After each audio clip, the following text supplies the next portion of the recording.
So wonderful to see so many people from this community who have turned out this night to help us celebrate and share this special evening for two extraordinary men who have done so much for the community. There are many here this evening listed in your program who have helped to ensure the success of the evening. Our advisory committee, our valued sponsors, and especially our premier sponsors, Siphon Logistics, and Riverside alumni, Pat Higdon from the class of 57 and Seth Wagner from the class of 56. Our sincere appreciation to each and every one of you for being here this evening. If I can, I also want to take just a minute and I want to ask the chefs, the kitchen staff, and the servers who have provided the wonderful dinner to step out and let us recognize them.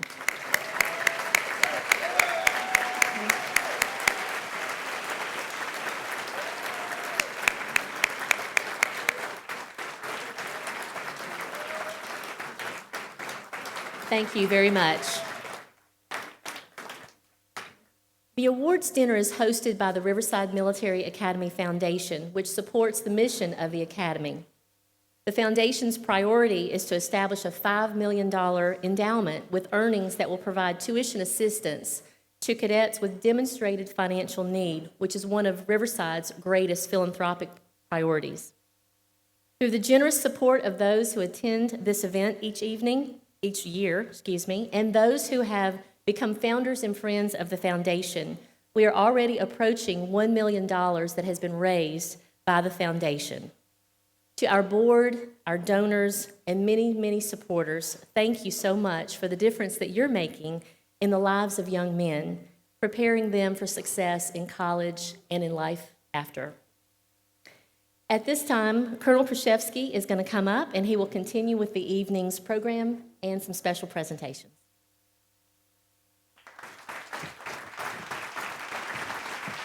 Thanks, Ellen. Well, I became president of Riverside on March 1st of this year, but prior to officially assuming the office, I went on a listening tour across our campus. I listened to staff members, to parents, to cadets, to alumni, and to community leaders. Well, I learned a lot about what the needs were and what needed to be accomplished at Riverside in the years ahead. I quickly found three areas of excellence beyond our outstanding military, academic, and athletic programs. The first is community.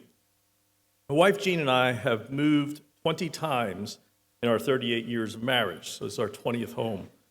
And we've never been as warmly welcomed as in Hall County. We lived in Gwinnett, was the longest place we lived in any one location, 11 years, and it became a very nice home and everybody was welcoming there, but it took a couple of years. Here, the day I arrived, everybody welcomed us into the community, opened their arms, said, how can we help, introduced us to all the different constituents here, and this very quickly became home. And if you don't know, we live in a home right behind the campus here, on campus, so I can walk to work. And I want to thank everybody from the Hall community for welcoming us with open arms and supporting us in all that we do. So thank you from my family to yours. The community is an invaluable asset to us personally and to Riverside as an institution, and I pledge to you that as we move forward, Riverside will be participating much more frequently in support of our local community. Second, the parent support here is unparalleled. Parents from all over the world, and there are parents here right now tonight from all over the world who have flown in. Parents from all over the world fly to Georgia to attend parades, sporting events, and commencements. Parents from right here in Georgia drive to campus regularly to provide extra support for our cadets in the way of exam treat bags and class dinners. It's all about the food, as you know, for young people, especially boys. These parents, right now we have students here at the institution from 30 countries and 28 states. The third area of excellence is the alumni. You would think that the degree of loyalty that I've seen with these men who are our alumni would be for their college experience. But no, it's for their high school alma mater. I'm from New Jersey, and when you go back for a high school reunion once every 30 years or so, it's nothing like this. You just have a handful of people who may show up and talk about life in New Jersey. But here, I was at an event the other evening up in Spartanburg, South Carolina, classes in the 1940s, 1950s, men who have come to these, they're not reunions, just gatherings, who just talk about how Riverside changed their lives and made them the successes that they are today. And so that coming from a high school, that level of loyalty from our thousands of living alumni is just incredible. My theory is that their bonds of friendship were forged in the trials and tribulations of living away from home in a rigorous environment, academically, physically, and military. The same environment was conducive to producing an unusual number of successful alumni entrepreneurs. They learned leadership skills, how to solve problems, how to earn a few bucks making pizza runs through the back fields here in the evening, bringing that pizza back to campus. It's said that the strongest steel is made in the hottest of fires. I can tell you that Riverside fuels that fire of excellence in our young men. I want to take a moment to recognize one alumnus who 8 years ago began laying the groundwork to make this evening's event and the support that it garners for our future students a reality. That alumnus followed in his father's footsteps by attending Riverside, and he graduated in 1958.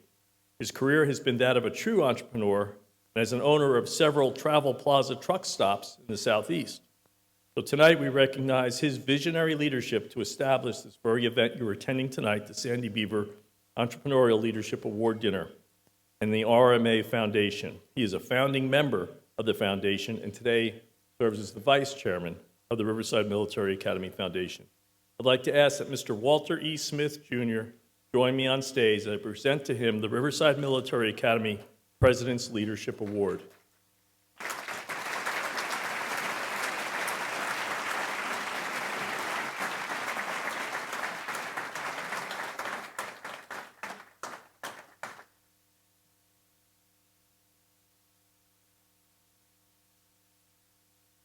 Sir, our plaque reads, President's Leadership awarded to Walter E. Smith, Jr., class of 1958, in recognition of his selfless and visionary leadership to inspire and to establish the Sandy Beaver Entrepreneurial Leadership Awards Program Dinner and the Riverside Military Academy Foundation, and to provide a perpetual source of tuition assistance to cadets with demonstrated financial need.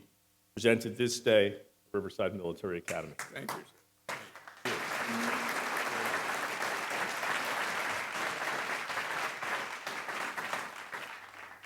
This time, please join me as I introduce one of our recent graduates, Jonathan Congrove, class of 2019. Please join me in welcoming him to the podium as he provides a few remarks about his experience at Riverside Academy. And he's joined here by Jordan, his date for the evening, high school sweethearts.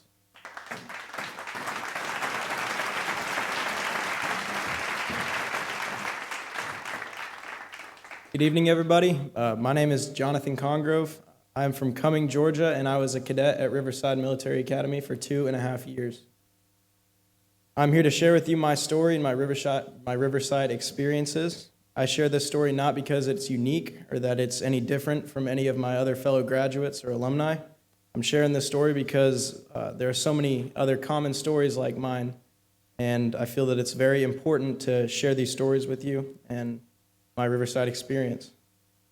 So let me begin by telling you what led up to me attending Riverside.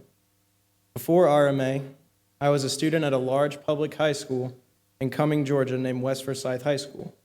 As you can imagine, a 16-year-old young man in a classroom with a cell phone, over 30 kids, and an overwhelmed teacher, I struggled with focus and motivation. In fact, I became so overwhelmed that I began to shut down, choosing the easy way out and immersing myself in video games to escape from the world around me and my problems. But in my heart, I wanted to be a better me, and I just needed the right push and motivation to get there. So my parents and I decided a new environment may be what was needed. After looking at many options, I wanted to tour Riverside the most, so we did, and I was intrigued by the military lifestyle, the traditions, the many opportunities that I saw on that tour. I was nervous, but I decided to go for it, leaving a normal teenage lifestyle behind and jumping into a whole new world was not easy at all. That's an understatement. It was absolutely terrifying. However, this was the first time that I had to be pushed out of my comfort zone, and this was a good thing. This was also the first time I had to experience something the Commandant, Lieutenant Colonel Spivey, would teach me so much about over the next 2 years, called grit. So what is grit? Grit is the ability to be knocked down and get back up on your feet without treading on the fact that you were knocked down in the first place, to overcome problems in a professional way. Whether I was in the barracks, the classroom, playing a sport, participating in an activity, I had to experience grit. Grit is being able to take on challenges and having to really dig deep when I wanted to quit.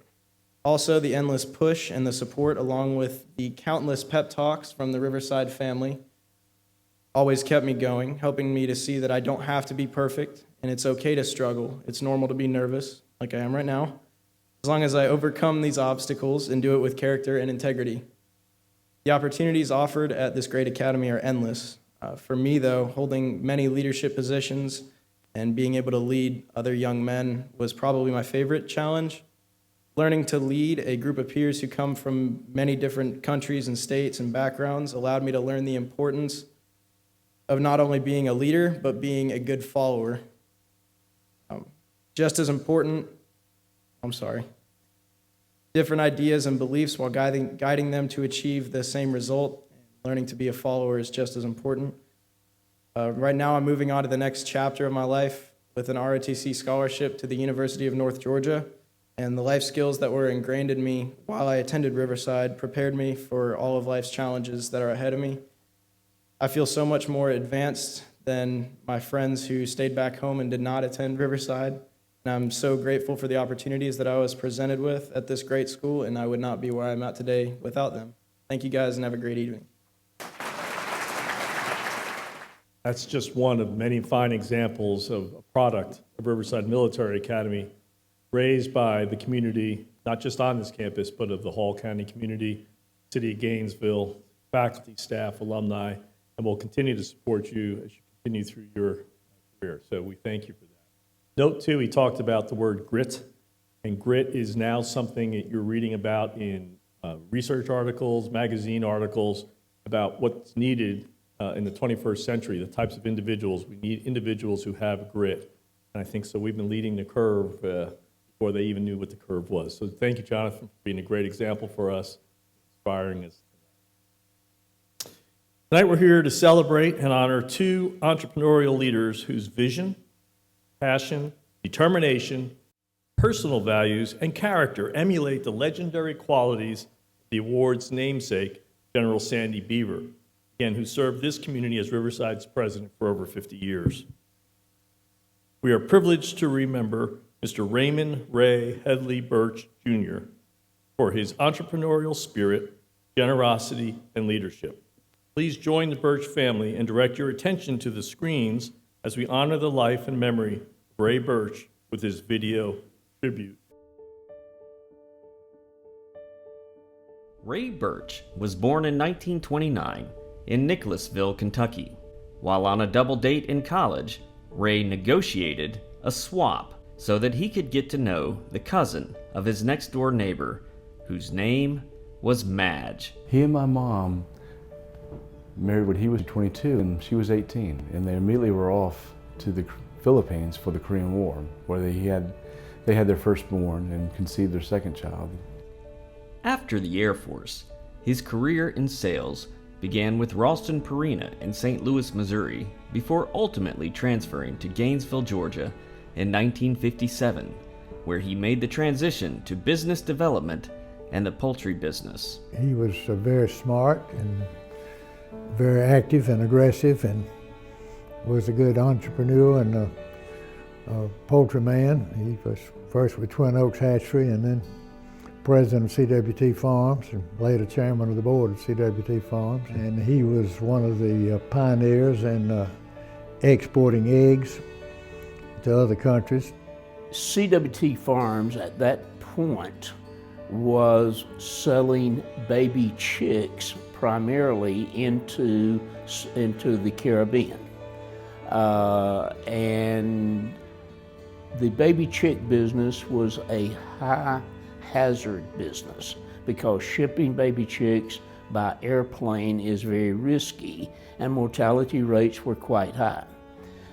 So the transition came that they came up with the idea that if we can switch our clients from buying baby chicks to buying hatching eggs, then we can reduce the risk, because hatching eggs are a perishable product, but not nearly so perishable as a baby chick, a day-old baby chick is. So Ray's job early in his career there was to change the mentality and the ideas of his clients from a chick business to convince them you need to buy incubators. We'll ship you hatching eggs. You incubate those eggs in this country, wherever you are, and you produce your own baby chicks. Our community of North Georgia was feeding this many millions of people all over the world. It was just a highly unusual business, but it developed a lot of good relationships with countries and people. Hard work was something he understood. He enjoyed the experience of work as much as he did the rewards. He taught his knowledge of business to his children, encouraging industriousness, tenacity, and organization. One of the things about Ray that he always carried was that little book right there, okay? The old style daytimer. Ray taught me how to use it and to use it effectively. But Ray lived and died with that book. I had an egg route that he helped me establish within our neighborhood.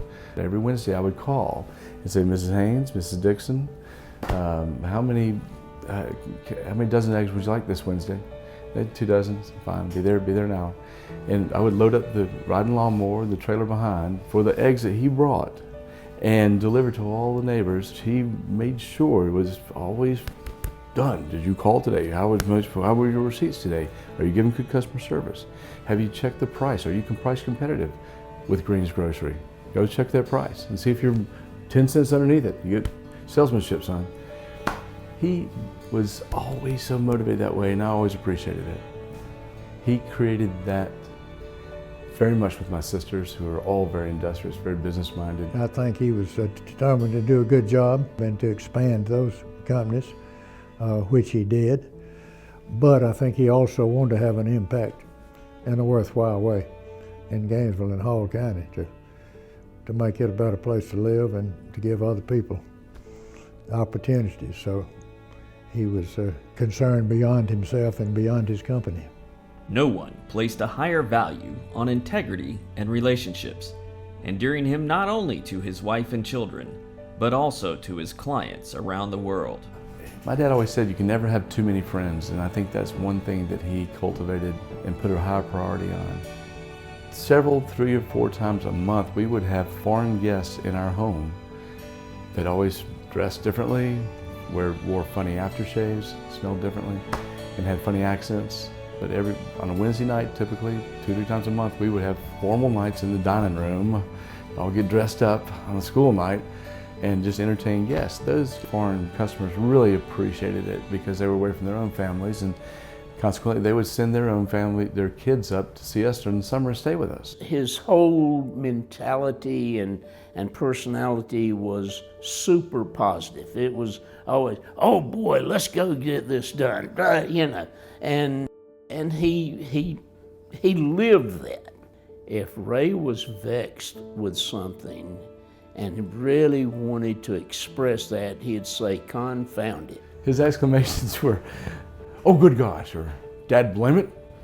They were, he got the point across without being too dramatic or too profane. CWT Farms was recognized with many national accolades as a leader in the poultry industry under Ray's leadership. CWT received the E Award, which was established by President Kennedy in the early 1960s and was presented by the Secretary of Commerce. And CWT received it, and interestingly enough, it was presented just outside of a chicken house in Gillsville, Georgia.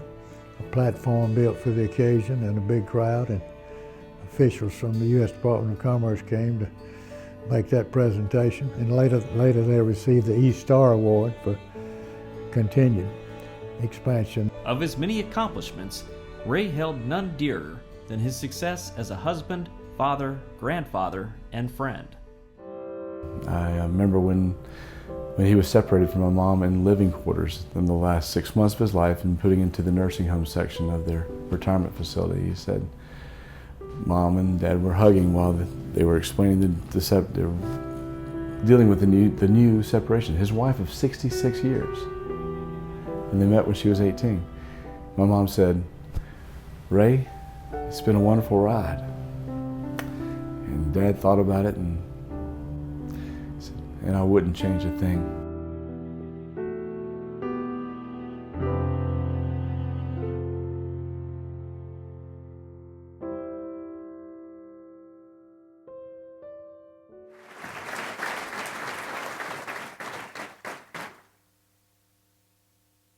On behalf of the Riverside Military Academy trustees, faculty, staff, alumni, and cadets, I'm honored to present the Sandy Beaver Entrepreneurial Leadership Award in memory of Raymond Headley Birch.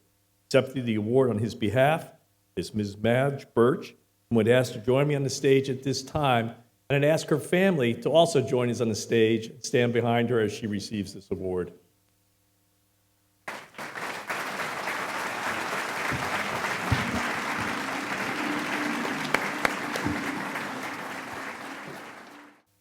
Thank you so much to Riverside and to the board and to all of you for coming tonight. We miss Ray, but we sure were glad he was here and that he had all you good friends. And it was real nice meeting Drew and Sharon, too. Sure.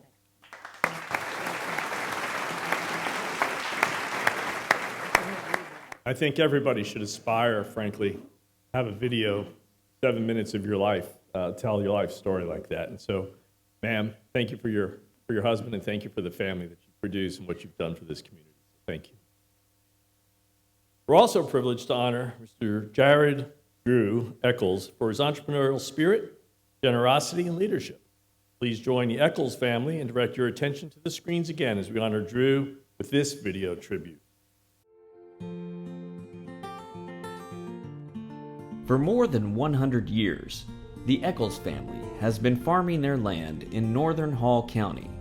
From that fertile soil, Drew, along with his dad Jarl and Uncle Judah, have more than doubled the size of the farm to 550 acres.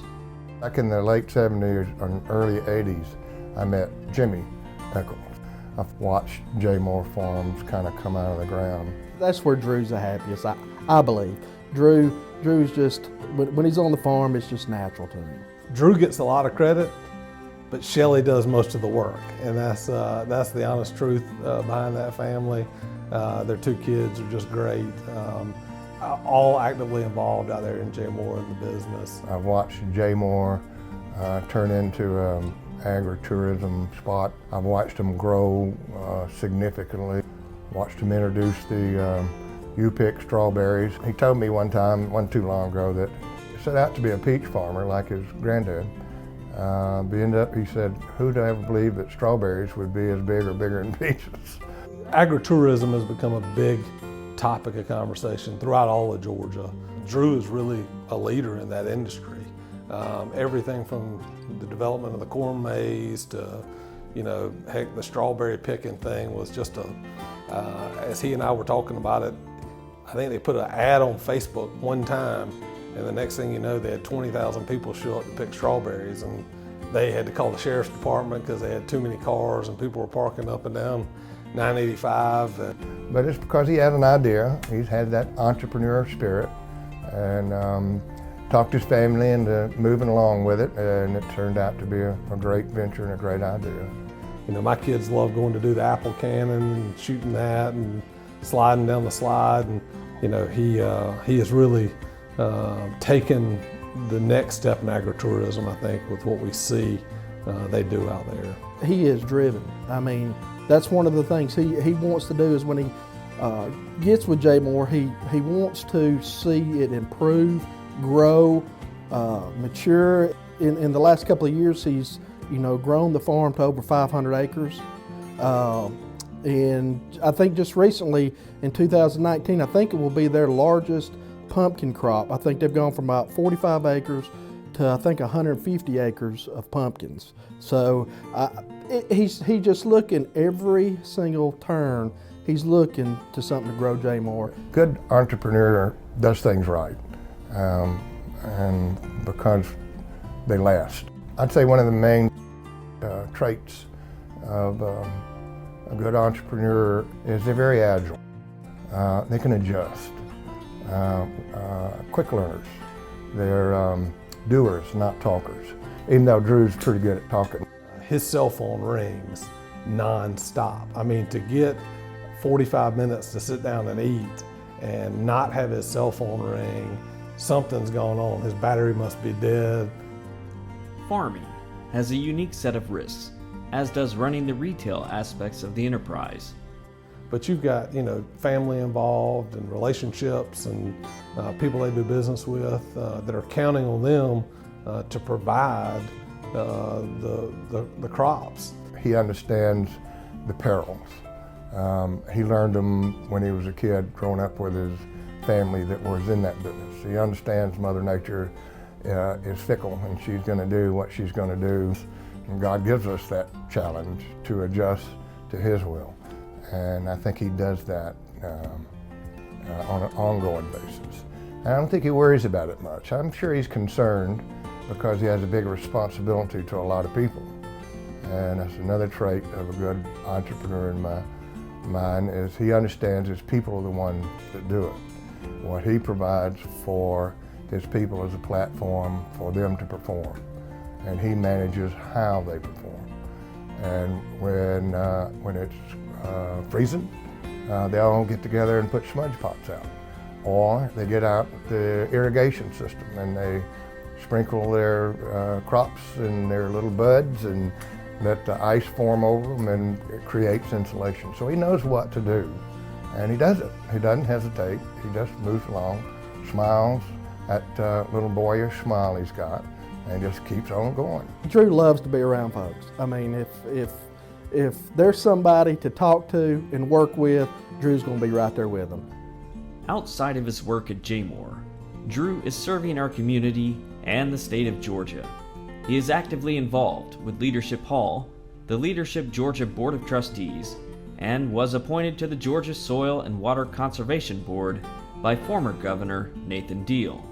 His many accomplishments include being recognized as a leader in the community and being honored as Georgia Farm Bureau's Young Farmer of the Year and as the Gainesville JC's Young Man of the Year. Because of cell phones and the internet, we're fast losing our social skills. And one of the great sidebars, if you will, of Jay Moore and what Drew is doing, it is a social event. You can order some ears of corn, half run of white pole beans from over the internet. You can do that, but you don't get to pick them out yourself. Somebody else does.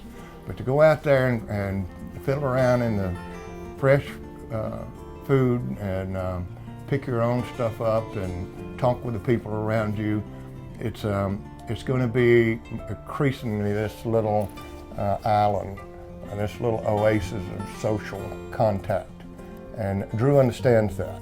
Drew is a worker who likes to get things done but doesn't need to receive the credit for it. And I think Hall County as a community, I think Northeast Georgia as a whole are all beneficiaries of Drew and his hard work and the things that he has done, some of which many people don't know about, but we all benefit from it.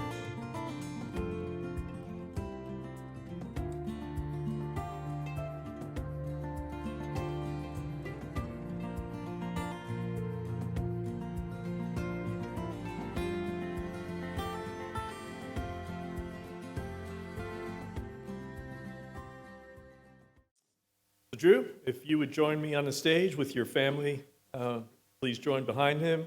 as you receive the award. On behalf of the Riverside Military Academy trustees, faculty, staff, alumni, and cadets, I'm proud to present the Sandy Beaver Entrepreneurial Leadership Award Medal to Mr. Drew Eccles.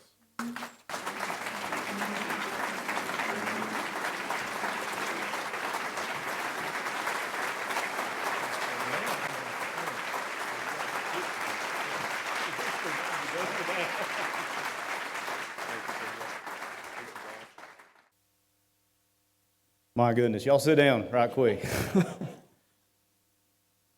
Miss Ellen told me to make this really short and sweet. I'm going to, I promise. I've got a really good friend, and he's going to remain nameless in the room, who came up to me a while ago and told me not to mess this up. He tells me that every single time he sees me. There's a pattern there, I think. I had, right quick, I want to say thank you to so many people and family and friends and that sort of thing, but I've been sitting here and I've been thinking about this for a couple of days, and we've got some good friends sitting over here at the back from the Fellowship of Christian Athletes, and I had one of the, go ahead, clap for it.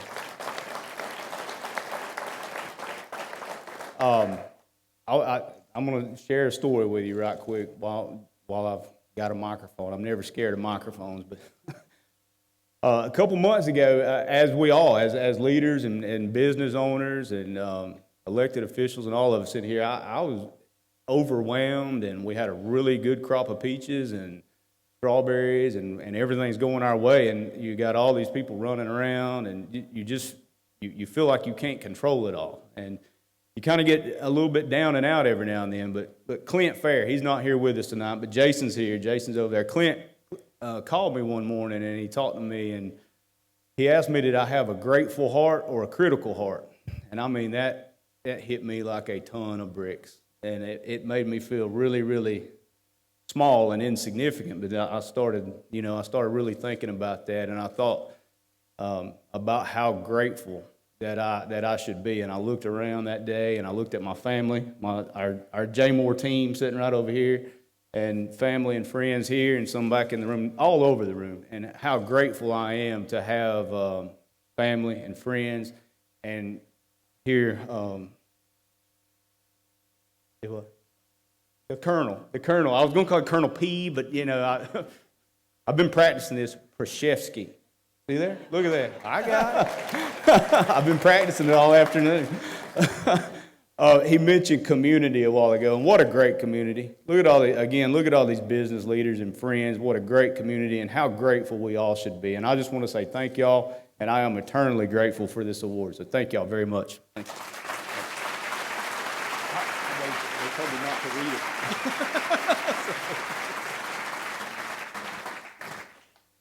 I told him it took me to high school to learn how to pronounce it. So okay.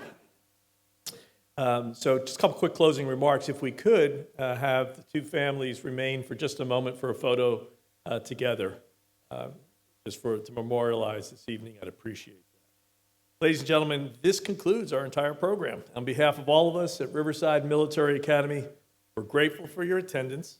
We wish you a good evening, safe ride home, and we look forward to seeing you here next year, same time, same location. Thank you for supporting us and for all the scholarships that will now be available for so many young men who have a dream. Take care. Have a good night.